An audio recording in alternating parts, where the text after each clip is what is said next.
Eclesiastes, capítulo 3, verso 9 até o versículo de número 15. Irmãos e irmãs, diz o seguinte, a palavra do Senhor, Eclesiastes 3, do 9 até o versículo 15. Que proveito tem o trabalhador naquilo com que se afadiga? Vi o trabalho que Deus impôs aos filhos dos homens, para com ele os afligir. Verso 11. Tudo fez Deus formoso no seu devido tempo. Também pôs a eternidade no coração do homem, sem que este possa descobrir as obras que Deus fez desde o princípio até ao fim. Sei que nada há melhor para o homem do que regozijar-se e levar a vida regalada. E também que é dom de Deus que possa o homem comer, beber e desfrutar o bem de todo o seu trabalho. Sei que tudo quanto Deus faz durará eternamente. Nada se lhe pode acrescentar e nada lhe tirar. Isto faz Deus para que os homens temam diante dele. Verso 15. O que é, já foi, e o que há de ser, também já foi. Deus fará renovar-se o que se passou. Até aqui, até o versículo 15, que o Senhor nos abençoe e que Ele aplique em nossos corações a porção lida da sua santa e bendita palavra. Amém. Irmãos e irmãs, o que é que nós estamos a fazer quando nós consideramos o capítulo 3 de Eclesiastes? Pelo menos na sua parte inicial, pelo menos no seu início, nós estamos considerando as observações, vamos assim dizer, que o sábio Salomão ele faz em relação ao tempo. E aqui tempo, repita-se, os ciclos das nossas vidas, as estações, as etapas que nós atravessamos ao longo da nossa jornada, ao longo da nossa peregrinação aqui neste mundo. Não é o tempo no sentido exato de horário, mas tempo no sentido de ciclo, tempo no sentido de fases, tempo no sentido de estações. E aí, qual foi a nossa proposta desde o primeiro estudo? Considerarmos algumas verdades, considerarmos algumas lições que o tempo, ao observarmos, ele nos ensina as etapas, os ciclos relacionados à nossa vida. E qual foi a nossa proposta desde a primeira parte do nosso estudo? Ver justamente essas três verdades, ver justamente essas três lições que nos são ensinadas através do tempo. Então, em primeiro lugar, através do tempo, nós experimentamos o quê? A bênção da criação. A bênção da criação de Deus, a bênção da criação do Senhor. E a gente fez isso baseado naquilo que Salomão ele escreve, que há tempo de nascer, que há tempo de morrer, e ao longo desse processo entre nascimento e vida, através dos ciclos, Deus ele está mostrando a sua bondade em relação a cada um de nós, seja no nosso nascimento, seja na providência que Ele nos concede ao longo da nossa existência, para que assim esse traço, essa característica, essa qualidade de Deus, a saber, a sua bondade, ela possa ser não só enxergada, mas também ela possa ser experimentada na nossa vida. E aqui, com informação especial, porque a bondade de Deus que nos é ensinada através do tempo, ela está relacionada não só à nossa vida em si, enquanto pessoas, seres humanos, mas a toda a criação de Deus, a toda a natureza que Deus ele trouxe à existência como Deus criador e que Deus sustenta através da sua providência. Então, os ciclos pelos quais nós passamos, as estações que nós vivenciamos em nossa vida, servem justamente para nos ensinar a bondade, nos ensinar a benignidade de Deus, quer seja em relação a nós, quer seja em relação à ordem criada, à natureza. É a primeira lição, é a primeira verdade que o tempo ele nos ensina. Contudo, não há apenas essa lição, essa verdade. no domingo passado, a gente considerou a segunda lição que nos é ensinada através do tempo. Então, se de um lado, através do tempo, a gente consegue enxergar a bondade de Deus através da criação, em segundo lugar, o tempo, ele nos faz sentir a maldição da queda. O tempo, ele nos faz sentir a maldição da queda. E o que foi que nós fizemos na semana passada? A gente observou algumas maldições, vamos assim dizer, que nós vivenciamos na nossa vida, que nós experimentamos ao longo das etapas da nossa existência, resultantes, decorrentes de quê? Da queda, do pecado original de Adão, que nos trouxe sim essas sequelas, que nos trouxe sim essas consequências, e é aqui, nesta vida, é através dos ciclos da nossa existência em que essas maldições, essas sequelas, elas se tornam não só perceptíveis, mas também a gente acaba experimentando no nosso dia a dia. E aí a gente observou pelo menos 4 dessas sequelas, 4 desses resultados. Em primeiro lugar, a questão da morte. O pecado, ele traz consigo a morte, e a morte é vivenciada nesse tempo, nessa existência. Em segundo lugar, os conflitos que muitas vezes nós temos em termos de relacionamento pessoal, que também é fruto do pecado, que também é fruto da queda, e que nós vivenciamos na nossa existência ao longo da nossa peregrinação.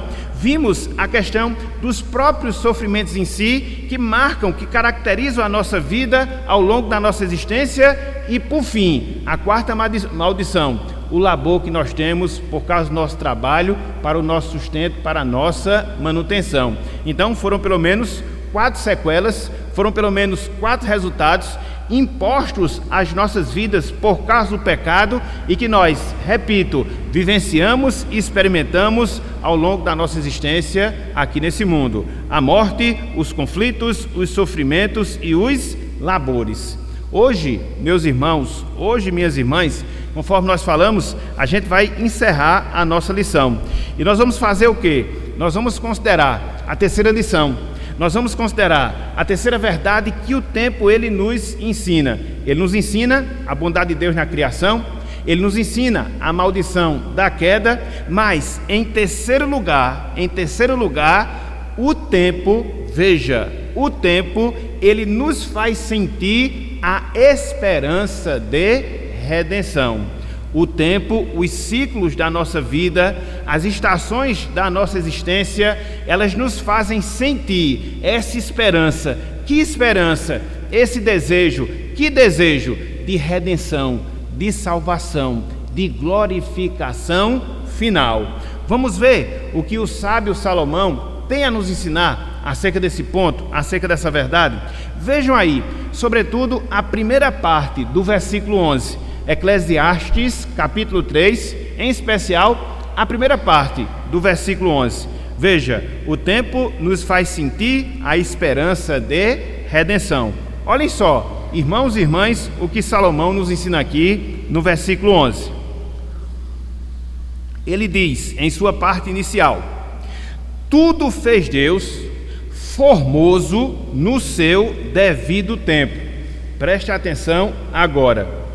Também, no caso Deus, pôs a eternidade no coração do homem, sem que este, ou seja, o homem, possa descobrir as obras que Deus fez desde o princípio até o fim.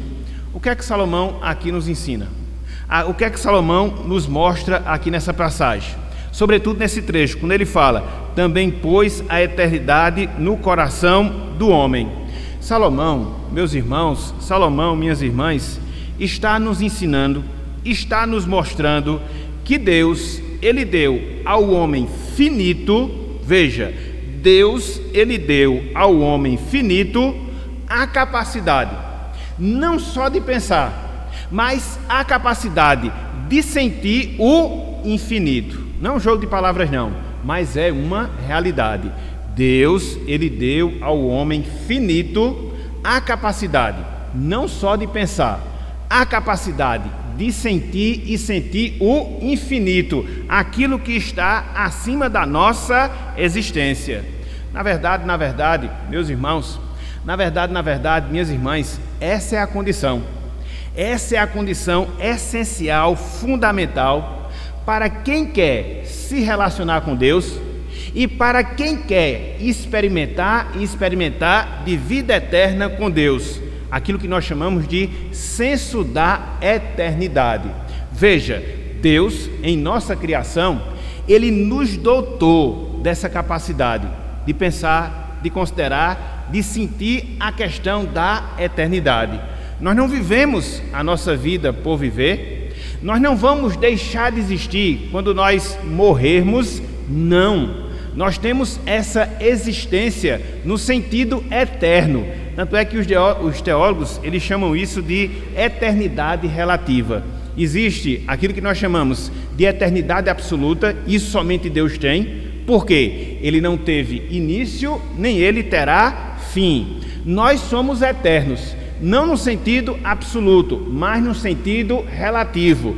Por quê? Nós tivemos um início, mas nós não vamos ter um fim. Somos seres eternos. O ser humano, ele foi criado, o ser humano, ele foi dotado com essa capacidade. Que capacidade? A capacidade da eternidade. Dentro dos seus eternos propósitos, dentro da sua vontade, foi assim que Deus, ele nos fez. E é justamente por causa disso, meus irmãos, minhas irmãs, que Salomão, ele é bem claro. Salomão, ele é tarso em mostrar que Deus, ele colocou a eternidade no nosso coração. Quer nós aceitemos ou não, quer nós desejemos negar ou não, a grande questão é que a gente pensa, todo ser humano pensa na eternidade. Todo ser humano, ele releva o fato de que ele não vai existir aqui para sempre, que após essa vida haverá uma outra vida, e aí a questão da condição vai ser diferenciada, a partir da atitude que nós tivemos em relação à nossa vida presente. Então, quando Salomão chega para nós, e aqui ele nos diz que Deus, ele nos dotou com essa eternidade, ou com esse senso de eternidade, ele está mostrando justamente isso. As dores que nós vivenciamos, os alívios que nós experimentamos ao longo da nossa caminhada aqui neste mundo, nos faz pensar, meus irmãos, nos faz considerar, minhas irmãs, que há algo superior, que há algo melhor, que há algo extraordinário depois da nossa vida aqui neste mundo. É por isso que a gente passa pelo sofrimento. É por isso que muitas vezes nós somos aliviados das nossas dores. Para quê? Para que a gente possa considerar, para quê? Para que a gente possa contemplar que há sim uma eternidade, há sim uma vida após esta vida. É interessante, porque quando nós pensamos sobre isso, a gente chega à conclusão, irmãos e irmãs, que todo crente, que todo salvo, ele vive, entre aspas, uma tensão. Ele vive, entre aspas, uma contradição nesta vida. Por quê? De um lado, ao longo da nossa existência aqui nesse mundo, a gente sofre, a gente padece, a gente é atribulado. Tanto é que Salomão, pelo menos em parte, descreveu uma parte desses sofrimentos por causa do trabalho, que muitas vezes a gente exerce aqui nesse mundo e em decorrência dele a gente sofre. Se você olhar, por exemplo, para esse texto que a gente leu, Eclesiastes, só que no caso, os versículos 9, o versículo 10, a gente vê justamente isso. Salomão trazendo mais uma vez à nossa mente a triste realidade ou a dolorida realidade do trabalho, que a gente experimenta onde? Aqui. Que a gente experimenta quando? Agora. Olha só o que ele nos fala. Eclesiastes capítulo 3, versículos 9 e também o versículo 10. Eclesiastes 3, versículos 9 e 10. Ele diz, em primeiro lugar perguntando, que proveito tem o trabalhador naquilo com que se afadiga? Versículo 10. Vi o trabalho que Deus impôs aos filhos do homem, aos filhos dos homens, para com ele os afligir. O trabalho gera aflição, o trabalho gera sofrimento. E onde é que a gente experimenta essa aflição? Onde é que a gente experimenta esse sofrimento? Aqui e agora. Se você puxar um pouco da sua memória, você vai ver que essa questão da aflição decorrente do trabalho, que a dor decorrente das nossas obras, e já foi tratado, já foi falado, já foi ensinado por Salomão. Volta um pouco aí a sua Bíblia, lá em Eclesiastes 2, verso 18, 22 e 23. Versículo 22, versículo 23. Veja se não é a mesma coisa que ele já havia falado antes. Olha só, Eclesiastes 2, versículo de número 18. Ele diz: também aborreci todo o meu trabalho, com que me afadiguei debaixo do sol, visto que o seu ganho eu havia de deixar a quem viesse depois de mim. Versículo 18. Versículo 22, versículo 23. Pois que tem um homem de todo o seu trabalho e da fadiga do seu coração, em que ele anda trabalhando debaixo do sol. Versículo 23.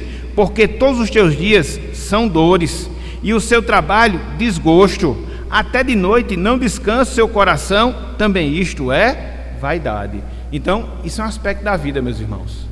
Isso é um aspecto da nossa existência aqui nesse mundo. A gente sofre, a gente padece, a gente sofre, a gente padece. E o trabalho, de certa forma, exemplifica bem isso, por causa da aflição, por causa da fadiga, por causa do cansaço que ele proporciona em relação à nossa vida. Então, isso é um lado dessa tensão, isso é um lado dessa contradição que a gente experimenta ao longo da nossa existência aqui neste mundo. Por outro lado, meus irmãos, por outro lado, minhas irmãs, nós, enquanto seres humanos e crentes, nós nos beneficiamos também. De quê? De momentos de prazer, de momentos de alegria, a exemplo do que acontece quando a gente usufrui do fruto do nosso trabalho. E Salomão também ele fala acerca disso. Olha só o que ele nos diz, tanto no versículo 12, como também no versículo 13. Versículo 13. Versículo 12, versículo 13. Ele fala, ó: sei que nada há melhor para o homem do que regozijar-se e levar a vida regalada, e também que é dom de Deus que possa o homem comer, beber e desfrutar o bem de todo o seu trabalho. Se você volta para o capítulo 2, versículo 24, você vai ver que também Salomão havia tratado acerca disso, dos alívios, dos benefícios, da alegria, do prazer que a vida nos proporciona, aqui especificamente, que o trabalho nos proporciona. Olha só o que ele fala, no capítulo 2, versículo 24. Ele diz, ó: nada há melhor para o homem do que comer, beber e fazer com que a sua alma goze o bem do seu trabalho. No entanto, vi também que isto vem da mão de Deus. Então, esse é o segundo lado dessa tensão, dessa contradição. A gente sofre por causa do pecado, e uma das formas em que a gente experimenta esse sofrimento é através do trabalho, mas também a gente se alegra, mas também a gente sente prazer, dentre várias coisas, quando a gente usufrui do benefício do suor do nosso rosto, do suor do nosso trabalho. Então, quando é que a gente experimenta essa tensão? Aqui. Quando é que a gente experimenta essa tensão? Agora. E essa tensão, e aqui onde está o X da questão, ela nos faz ansiar, ela nos faz desejar algo eterno, um consolo, a consolação definitiva e eterna que virá e virá sim da parte de Deus. Então, na prática, meus irmãos, na prática, minhas irmãs, aqui o que é que a gente faz? A gente geme com as dores do sofrimento, mas aqui também a gente se delicia com os momentos de prazer e satisfação que Deus nos proporciona. E o que é que a gente percebe? Que a nossa vida, ela não vai ser apenas de sofrimento, ela vai ser substituída por um gozo eterno. E o que é que a gente percebe? Que as alegrias que a gente passa aqui nessa vida, elas são muito pequenas em relação à alegria que Deus ele tem preparada para nós na eternidade. Então, tanto na questão do sofrimento, como na questão da alegria que a gente experimenta, que a gente vivencia nesta vida, aponta para algo superior, aponta para algo melhor, aponta para algo eterno, aponta para algo pleno, definitivo na nossa existência. E quando é que isso será? Isso será na eternidade, quando nós experimentarmos plenamente a nossa redenção. É por isso que a gente espera. Muitas vezes a gente sofre, muitas vezes a gente padece, com as mais variadas formas de sofrimento que a gente vivencia aqui, mas no fundo do nosso coração, nós que somos crentes, no fundo do nosso coração, nós que somos salvos, nós temos certeza que um dia esse sofrimento ele vai acabar. Um dia esse sofrimento ele vai cessar. E esse sofrimento dará lugar a uma alegria plena, a uma alegria perfeita, a uma alegria completa em nossas vidas. Todo salvo, ele deve ter essa perspectiva. Da mesma forma, são com os momentos de alegria. Da mesma forma, são com os momentos de prazer que a gente experimenta ao longo da nossa existência. Eles não são um fim em si mesmos, e eles são muito pequenos. Na verdade, eles são infinitamente pequenos quando comparado com a alegria plena, perfeita, duradoura, eterna que Deus ele tem reservada para cada um de nós. Então, o tempo nos ensina isso, nos faz sentir a esperança da nossa redenção, nos faz sentir que um dia o nosso sofrimento acabará, nos faz entender que a alegria que a gente passa aqui nessa vida é muito pequena em relação à alegria que está nos aguardando na eternidade. E a gente anseia, a gente deseja que o cumprimento do tempo se dê na nossa vida, para que essa realidade eterna, para que essa realidade perfeita, ela se torne uma verdade em nossas vidas. Sabe por quê, meus irmãos? Sabe por quê, minhas irmãs? Porque quando a gente estuda a palavra de Deus, quando a gente estuda as Escrituras Sagradas, a gente percebe que esta é a perspectiva, este é o pensamento daquelas pessoas que são salvas, daquelas pessoas que são de Deus, porque é este o exemplo que nós encontramos nos grandes servos de Deus. Eles viviam esta vida passando por sofrimento, sabendo que o dia o sofrimento iria acabar. Eles viviam essa vida desfrutando de momentos de alegria, mas sabendo que essa alegria é passageira e é muito limitada com relação ou quanto comparada à alegria que Deus ele tem preparada para nós. E aqui eu queria chamar a atenção, pelo menos, de dois exemplos na Bíblia, um no Novo e outro no Antigo Testamento. Em primeiro lugar, o exemplo do apóstolo Paulo. Irmãos, irmãs, Paulo ele tinha consciência das lutas, das dores, dos sofrimentos pelos quais ele, Paulo, passaria quando estivesse realizando o trabalho de Deus, quando estivesse realizando a obra do Senhor. Paulo, ele tinha consciência das dificuldades que ele enfrentava para viver uma vida de santidade ao longo da sua existência aqui neste mundo. Paulo, ele sabia da limitação da sua carne e por isso entendia que mais cedo ou mais tarde ele morreria. Mas tudo isso que é negativo, tudo isso que é contrário, fazia com que ele também pensasse em algo definitivo, em algo que é eterno, em algo que é completo, no gozo que Deus ele tem preparado para nós, como havia preparado para ele. Olha só, atenção pela qual Paulo passava nesta vida. Abram aí, por favor, Filipenses capítulo 1, inclusive esse texto foi considerado por nós, acho que no mês passado, ou no mês retrasado, eu não me lembro, mas foi. Eu queria só trazer aqui essas verdades à nossa mente, relembrar essas verdades. Filipenses capítulo 1, olha só a tensão que Paulo vivia, e dentro dessa tensão, uma perspectiva que o levava a pensar adiante, que o levava a pensar na eternidade, que é a perspectiva que o tempo deve nos dar.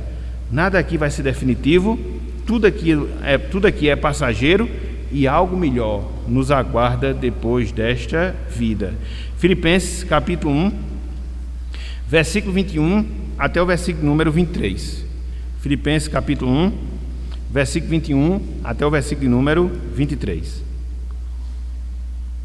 Olha só o que Paulo diz: porquanto para mim o ver é Cristo e o morrer é lucro. Então a sua vida era Cristo, dedicada a Cristo, e passada essa vida ele iria lucrar. Por quê? Ele estaria com o Senhor. Essa vida era de dor, era de sofrimento, mas passada essa vida lhe aguardava um gozo, uma alegria eterna. E olha só a atenção de Paulo, versículo 22. Entretanto, se o viver na carne traz fruto para o meu trabalho, já não sei o que hei de escolher. Ora, de um e outro lado estou constrangido, tendo desejo de partir e estar com Cristo, o que é incomparavelmente melhor. Ele sabia que tinha uma obra a fazer, sabia da importância do seu trabalho. Esse trabalho era dolorido, tanto é que quando ele escreve a carta aos Filipenses, ele está preso por causa desse trabalho. Mas aí existia essa esperança que inundava o seu coração. Qual a esperança? De estar com Cristo, o que era incomparavelmente melhor. Ele era útil para Deus, ele era útil para a prova de Deus, para a obra de Deus. Ele sofria, padecia nessa obra, mas ele sabia que depois do sofrimento, depois das dores que ele vivenciasse aqui nesta vida, ele estaria com Cristo, o que era incomparavelmente melhor. Então ele ansiava, ele desejava, ele sentia, ele esperava essa redenção do seu corpo. E é assim, meus irmãos, é assim, minhas irmãs, que nós devemos viver a nossa vida. Tudo isso vai passar. A nossa existência, as nossas conquistas, as nossas posses, as nossas dores, as nossas aflições, e o que deve existir dentro do nosso ser, o que deve existir dentro da nossa alma é essa ânsia de quê? De encontrarmos o Senhor. Ele porá fim ao nosso sofrimento e Ele dará uma alegria infinitamente melhor e duradoura em relação aos poucos momentos de alegria que nós temos aqui nesse mundo, que nós temos aqui nesta terra. Essa alegria que a gente experimenta, ela é passageira, ela é imperfeita, ela é curta. A alegria que tem preparada para nós, não, muito pelo contrário. Então Paulo vivia nessa tensão. Eu preciso estar aqui para fazer a obra de Deus, mas eu sei que depois que terminar o plano de Deus em relação à minha vida, a minha existência aqui neste mundo, eu estarei com o Senhor. E no dizer dele, de Paulo, é incomparavelmente melhor. Olha só o que o apóstolo Paulo fala mais acerca disso. Abram aí, por favor. É a carta de Paulo a Tito. Carta de Paulo a Tito.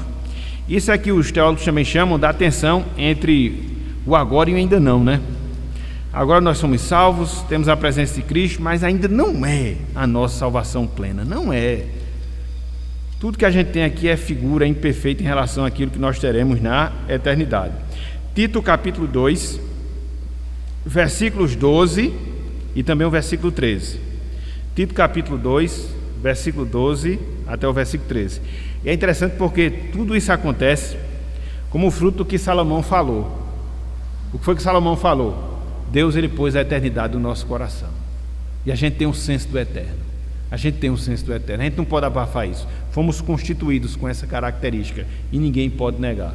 Quer dizer, as pessoas até tentam, mas não são bem sucedidas no seu intento. Olha só o que Paulo fala, versículo 12 e versículo 13.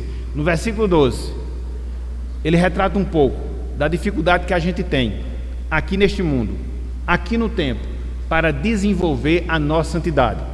No versículo 13, a esperança que inundava o seu coração em relação à eternidade.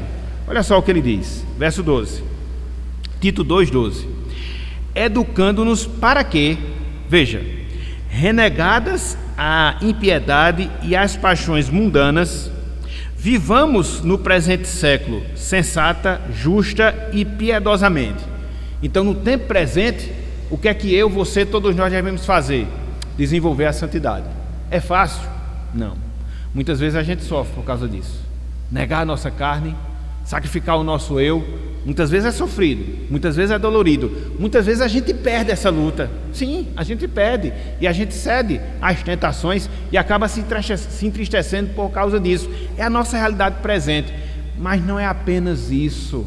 Olha só o que Paulo fala logo adiante, no versículo 13, olha só: aguardando, veja que coisa maravilhosa, a bendita esperança e a manifestação da glória do nosso grande Deus e Salvador, Cristo Jesus. Então, por mais que a santidade seja difícil, de fato é, humanamente falando é impossível, por mais que ela seja trabalhosa, por mais que ela traga para nós sofrimento, a gente trabalha nessa perspectiva: eu estou aguardando o retorno do meu Salvador. Eu não sei quando ele vai se dar, eu não sei quando ele vai ocorrer, eu sei que isso é um fato e jamais vai ser mudado. E o tempo nos ensina isso. Cada dia que eu venço, cada semana que eu ultrapasso, cada mês que eu atravesso, eu estou me aproximando de quê? Da minha redenção, da minha glorificação final. O que é limitado vai dar espaço para o que é ilimitado. O que é limitado vai dar espaço para aquilo que é eterno. Aquilo que é sofrido vai dar espaço para aquilo que é glorioso. As poucas alegrias será substituída por uma verdadeira e plena alegria. Isso é muito bom, meus irmãos. Isso é maravilhoso.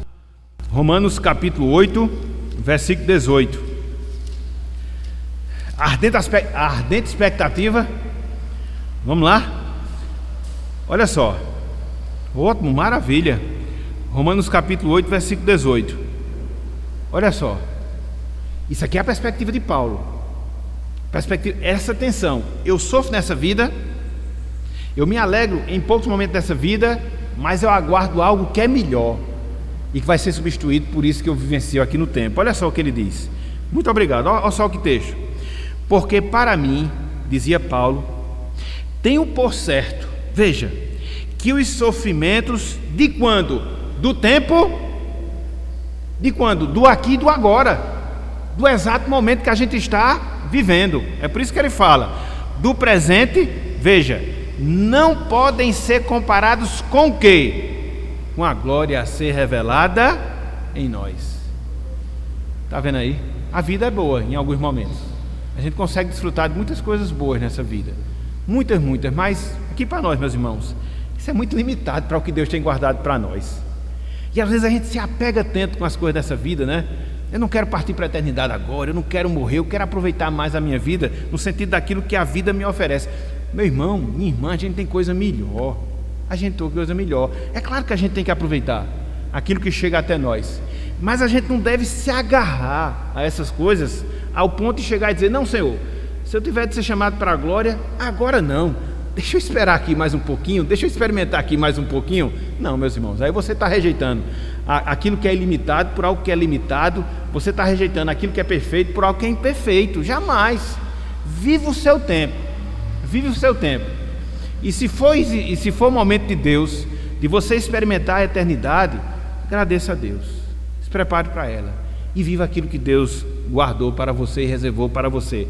Aqui neste mundo tudo é passageiro, experimente até quanto dure, mas o que a gente tem depois dessa vida, Paulo dizia, não podem ser comparados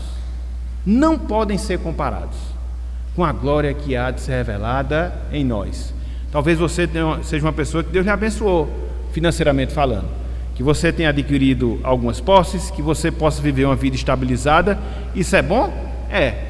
Mas comparado com aquilo que Deus reservou para você, o que é isso? Nada, absolutamente nada. Então é esse senso de proporção, a verdade é essa, é esse senso de proporção que a gente deve ter entre as coisas que são boas e aquelas que são perfeitas, entre as coisas que são boas e entre aquelas que são maravilhosas. Então a nossa esperança deve ser por essas coisas perfeitas, por essas coisas maravilhosas, e o tempo nos ensina que já estas coisas, elas estão chegando.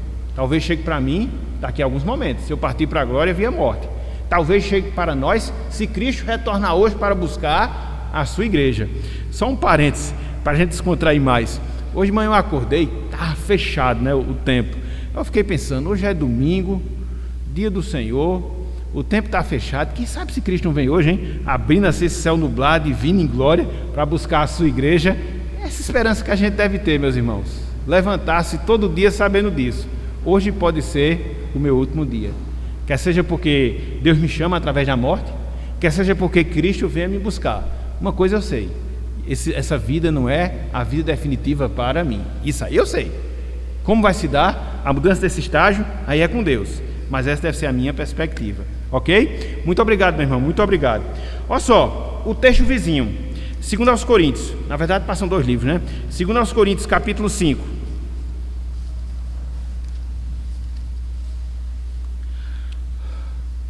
Olha só a angústia santa que Paulo vivenciava.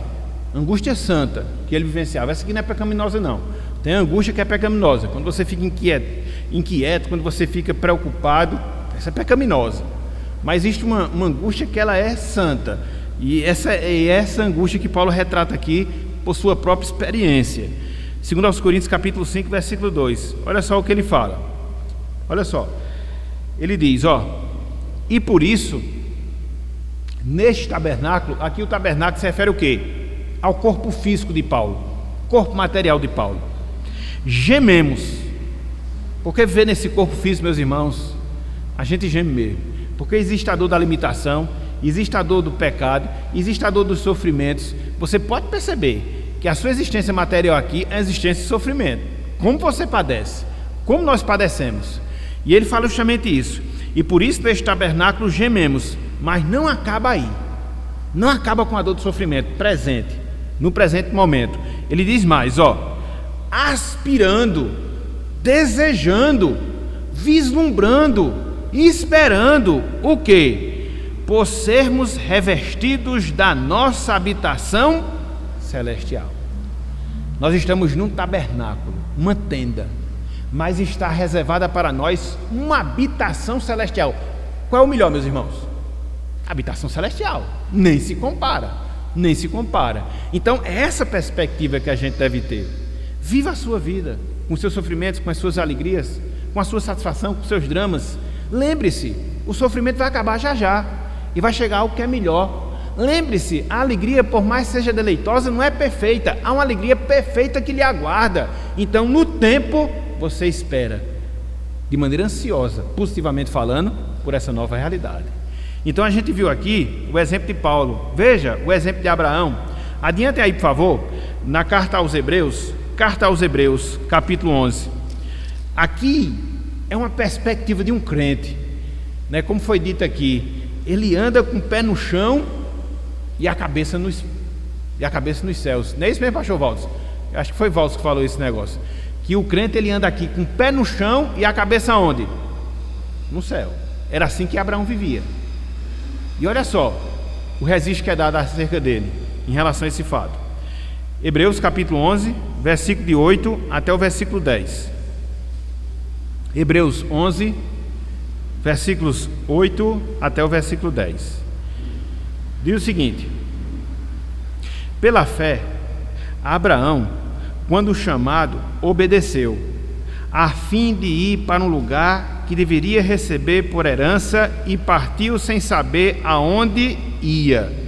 Então Deus o chamou para que ele pudesse peregrinar na terra da promessa. Mas era a terra definitiva para Abraão? Não, por mais que ela fosse boa. Uma terra que manava leite e mel. Era uma habitação definitiva? Não, por mais que ela tivesse sido dada por Deus. Então, qual era a perspectiva de Abraão, mesmo sabendo desse fato? Daquilo que terrenamente falando, humanamente falando, melhor dizendo, Deus havia separado para ele. Veja, versículo 9. Pela fé, peregrinou na terra da promessa, como em terra alheia. Era a terra da promessa, mas ele fazia ou pensava que não era a terra dele, era uma terra alheia de outro. E Jacó, herdeiros com ele da mesma promessa. Versículo 10. Por que Abraão, ele andou na terra da promessa como se não fosse a sua terra, como se não fosse seu algo definitivo, como de fato não era? No versículo 10 você tem a explicação. Olha só.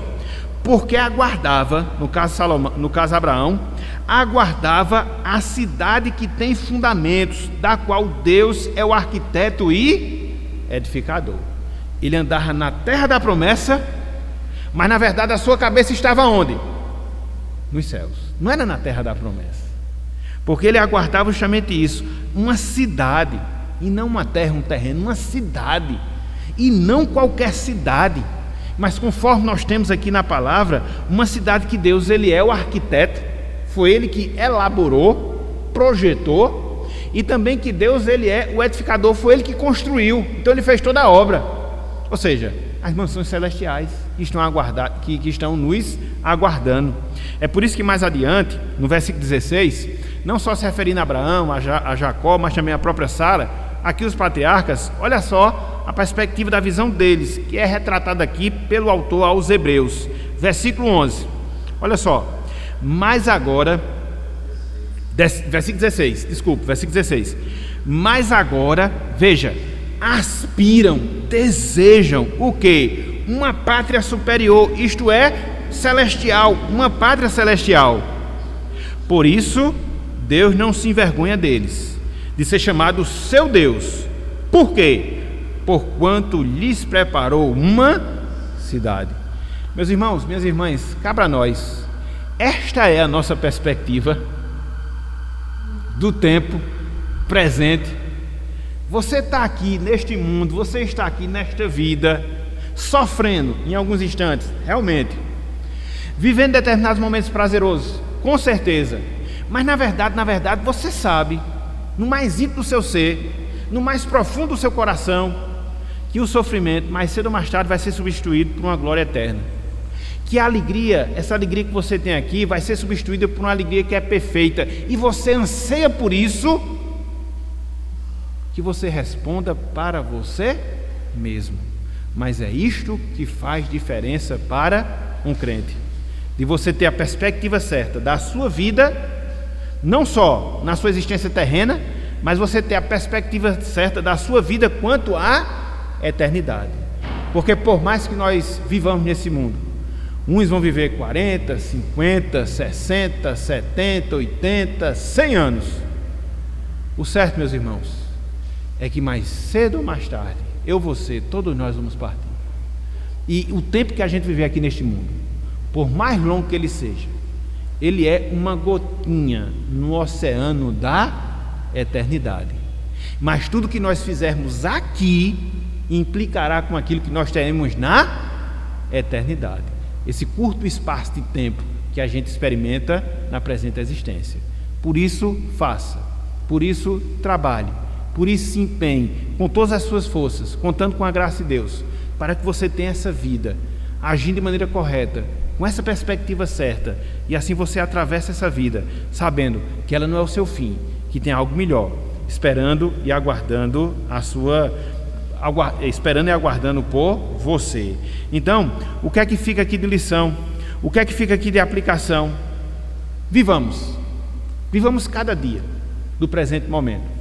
Vivamos cada dia do presente tempo que nós estamos experimentando, com as suas dificuldades, com as suas alegrias, conscientes que tem algo melhor nos aguardando, tem algo melhor esperando e esperando por cada um de nós. Olha só, meus irmãos, o registro que João ele nos dá acerca disso lá em Apocalipse. Abram aí, por favor, Apocalipse, capítulo 21. Apocalipse, capítulo 21, versículos 3 e 4. Quando você tem isto como certo na sua vida, quando você tem isto como concreto na sua vida, isso muda completamente a sua reação diante das coisas desta vida. O sofrimento, ele é combatido com mais resiliência. A alegria não se torna motivo de você se apegar a ela, porque você sabe que tem coisa melhor. Então você tem uma perspectiva melhor de como você se porta e como você aguarda a eternidade. Olha só, Apocalipse capítulo 21, versículos 3 e também o versículo número 4. Irmãos, irmãs, mais cedo ou mais tarde, isso se concretizará na nossa vida. E eu estou dizendo isso com toda certeza, porque cada dia que a gente passa, se aproxima a consumação da nossa salvação. E a gente está vendo tanta coisa nesse mundo, coisas tristes, coisas desoladoras, e aí só fica essa conclusão quando você compara com o ensino das Escrituras: Cristo está perto. Esta foi a mensagem que ele colocou lá no livro de Apocalipse: eis que venho sem... Eu sei que já são 2000 anos, né? Mas para Deus, um dia equivale a 1000 anos. Vai chegar. E olha só o que vai chegar. Versículo 3 e também o versículo número 4. Diz o seguinte: então ouvi grande voz vinda do trono dizendo: eis o tabernáculo de Deus com os homens. Deus habitará com eles, eles serão povo de Deus, e Deus mesmo estará com eles. Aqui a gente vê na prática o Emanuel, o Deus conosco. Deus ele tem prazer de estar em comunhão com o seu povo com o qual Deus fez aliança na pessoa de Jesus Cristo. Deus está conosco hoje, através da presença do Espírito Santo no nosso coração. Por isso que Cristo diz: eis que estou convosco todos os dias até a consumação dos séculos. E quando os séculos eles forem consumados, Deus também estará conosco. Então Deus está sempre conosco, eternamente e perfeitamente. Então ele fala mais, versículo 4: uma vez que nós estivermos na presença de Deus, uma vez que nós estivermos em comunhão com Deus, o que é que vai acontecer conosco? Versículo 4: e lhes enxugará dos olhos, veja, toda lágrima, e a morte já não existirá, já não haverá luto, nem pranto, nem dor. Ou seja, os sofrimentos, se você analisar bem, são os sofrimentos que a gente padece no presente momento, no tempo. Lágrima, morte, luto, pranto, dor. e por que tudo isso vai ser cessado? Ele complementa: porque as primeiras coisas passaram. Então, o sofrimento, meus irmãos, ele tem prazo de validade para a nossa vida. O sofrimento, ele tem prazo de validade na nossa vida. Eu sei que é difícil. Muitas vezes você passa por uma situação contrária, como por exemplo, quando você enfrenta uma enfermidade, às vezes até mesmo uma enfermidade terminal, que lhe deixa tão debilitado, que lhe deixa tão fraco. É ruim, humanamente falando é ruim. Mas você deve ter essa perspectiva. Que perspectiva? Que Deus ele vai nos consolar, uma vez que nós estivermos com Ele para todo sempre. A gente passa por situações difíceis. Essa semana mesmo, na última quarta-feira, com aquele episódio que houve lá em Blumenau, Santa Catarina, aquele louco que invadiu a escola e tirou vida de crianças indefesas. Se coloque na posição de um pai, se coloque na posição de uma mãe, porque o certo mesmo é que os pais partam para a eternidade antes dos filhos. E se não bastasse o fato de que essa ordem foi trocada nessa circunstância, a maneira trágica como ela ocorreu, de você deixar uma criança viva, saudável, numa instituição escolar, e você pegar só o corpo depois. Complicado, meus irmãos. Se coloque no lugar de uma pessoa como essa. Isso nos abate, isso nos entristece. Eu não sei como é que eu reagiria numa situação como essa. Eu sei o que eu deveria fazer, mas se eu iria fazer, eu não sei, porque é o tempo que vai provar aquilo que está dentro do nosso coração. Deus o livre. Então o que é isso? É dor, é sofrimento, e somente a graça para superar. Mas num caso como esse, é saber, crianças indefesas, crianças inocentes, já estão guardadas com o Pai. Cristo disse: deixai vir a mim os pequeninos, não vos embaraceis, porque dos tais é o reino dos céus. Isso consola. Então, são essas coisas que a gente passa na nossa vida, de dor, de sofrimento, de alegria limitada, passageira, mas algo melhor. Então, em terceiro lugar, o tempo nos ensina isso. O tempo nos faz sentir a esperança da redenção. Está chegando, está perto, está chegando, está próximo. Já a gente está com o Pai na sua glória, com os demais santos, honrando e glorificando o santo nome dele para todo sempre. Finalizando, meus irmãos, minhas irmãs, Deus ele é o Senhor do tempo. Sim, Deus ele é o Senhor do tempo. Deus ele possui cada ciclo de nossas vidas na palma das suas mãos. Deus ele possui cada ciclo, cada etapa, cada estação das nossas vidas, aonde? Na palma das suas mãos. Deus ele exerce domínio completo sobre todos os acontecimentos que se dão na nossa vida, sejam eles bons, humanamente falando, sejam eles ruins, humanamente falando. Olha só o que Salomão fala acerca disso. Voltem para Eclesiastes. Nós estamos já nos encaminhando para o fim. Eclesiastes capítulo 3. Olha só o que nós encontramos no versículo 14. Veja como Deus ele tem um domínio da nossa vida, ele tem um domínio do nosso tempo, ele tem um controle dos nossos acontecimentos, de tudo, absolutamente tudo na nossa vida. Olha só, Eclesiastes capítulo 3, versículo 14. Salomão ele disse, abro aspas para o pregador: sei que tudo quanto Deus faz durará eternamente, nada se lhe pode acrescentar e nada lhe tirar, e isto faz Deus para que os homens temam diante dele. A obra de Deus é perfeita, ela não pode ser nem acrescentada, ela não pode ser nem tirada, e Deus faz isso por quê? Para que nós o temamos, respeitemos a Deus, consideremos ao Senhor. Então ele é o Senhor absoluto da nossa vida. É interessante que esse exercício de domínio, de controle que Deus exerce na nossa vida, no nosso tempo, faz com que determinados fatos da nossa vida, eles até se repitam, no sentido de serem semelhantes uns dos outros. Olha só o que ele fala no versículo 15. No versículo 15, ele diz, o que já é já foi, e o que há de ser também já foi. Deus fará renovar-se o que se passou. Ele até tem esse domínio de trazer fatos semelhantes na vida das pessoas, repetidos na vida das pessoas, porque ele consegue controlar os mínimos detalhes da nossa vida, os acontecimentos que se nos dão. Então é por isso que às vezes, até mesmo no sofrimento, às vezes situações se repetem, né?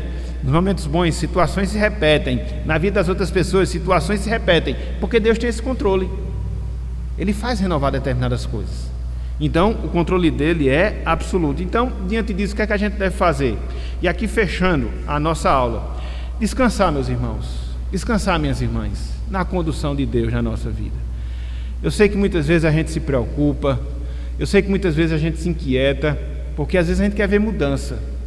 E, de certa forma, isso é correto no sentido de você cumprir com a sua responsabilidade. Agora, saiba, a gente não pode mudar nada na nossa vida. Por mais que a gente se inquiete, por mais que a gente se preocupe, porque o tempo, ele é de Deus. E às vezes ele faz de maneira tão surpreendente que a gente fica assim, boquiaberto. Então, o que é que a gente deve fazer diante disso? Descanse, ore, clame a Deus, cumpra com a sua responsabilidade e deixe Deus tomar conta da sua vida em todos os seus aspectos, em todos os ciclos, em todas as estações, em todos os momentos, porque Ele é o Senhor do nosso tempo, Ele é o Senhor da nossa vida, e é assim que a gente aprende com o tempo, extraindo lições positivas para o nosso crescimento e desenvolvimento espiritual. Então, não nos preocupemos. Ao invés de vivermos preocupados, angustiados, temerosos, aflitos, a gente deve fazer aquilo que o autor aos Hebreus nos ensina no capítulo 12, olhando firmemente para o autor e consumador da nossa fé, Cristo Jesus. Então, olhe o tempo nessa perspectiva, olhe para Cristo, olhe para aquilo que está adiante, siga a Cristo, siga aquilo que está adiante, cumpra com seu dever, aproxime-se do Senhor, cresça espiritualmente.